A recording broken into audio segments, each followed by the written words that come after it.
First, a bit of definition. A mind map is a diagram used to represent different tasks, ideas, words, and other stuff linked inside your head, radically centralizing your nerves revolving around a central idea or picture. The act of using the diagram is mind mapping. Mind mapping is usually used to visualize, classify, generate, and structure ideas inside a person's head. It helps someone organize, solve problems, make decisions, write, and study.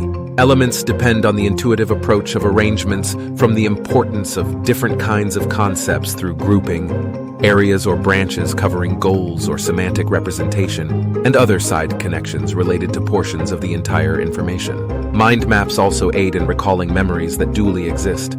Through ideas represented in a graphical, non-linear, and radial manner, mind maps encourage brainstorming in the unorthodox approach wherein ideas are generated regarding the hierarchical and formal system of organization. Mind maps are similar to cognitive maps or semantic networks, which are structured rigidly yet impose individuality and freedom.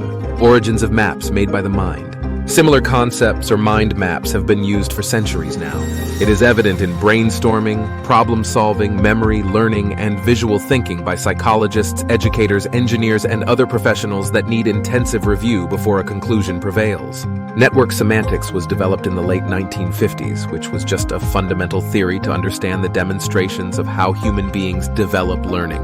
Quillian and Dr. Collins made this concept in the early 1960s. Dr. Collins was considered the father of modern mapping because of his extensive commitment to publishing research about his creativity, graphical thinking, and learning. A famous psychologist, Tony Buzan, claimed he had invented a modern way of mapping the mind. According to his claims, his idea was due to his inspiration from semantics, popularized in science fiction novels. He stated that instead of scanning an entire page traditionally, one can review it in a non-linear new fashion way. Buzan was responsible for assumptions about the different hemispheres of the brain that need to be utilized to promote an exclusive form of taking dire notes. This concept is used in some aspects of applications, though sometimes others need to recognize it. Fields include education and learning, engineering, and event planning. Compared with the usual concept map, the structure is entirely radial. Still, it is simplified by having just one keyword in the center and letting all the patent information rush around it. Some of its essential uses are concerned primarily with business, brainstorming and note-taking, education and family, and even your personal life.